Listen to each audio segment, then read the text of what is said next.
Okay, welcome to the 8th Hands-on Agile webinar.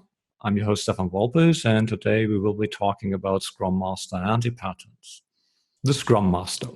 Before we dive into the Scrum Master anti-patterns, let's have a look at the Scrum Guide. According to the Scrum Guide, the Scrum Master is responsible for promoting and supporting Scrum, as defined in the Scrum Guide. Scrum Masters do this by helping everyone understand the theory, practices, rules, and values of Scrum.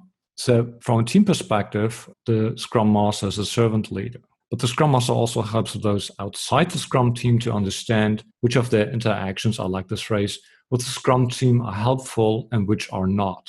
The Scrum Master helps everyone change these interactions to maximize the value created by the Scrum team. Sort of assistant value maximizer when compared to the product owner. But I believe the keystone of the definition of the Scrum Master role is really the servant leader aspect. In the most cases of Scrum Master anti-patterns, the individual will not be living up to the servant leader role. Let's start with my dirty dozen. Scrum Master anti-patterns, the Scrum Master by title only.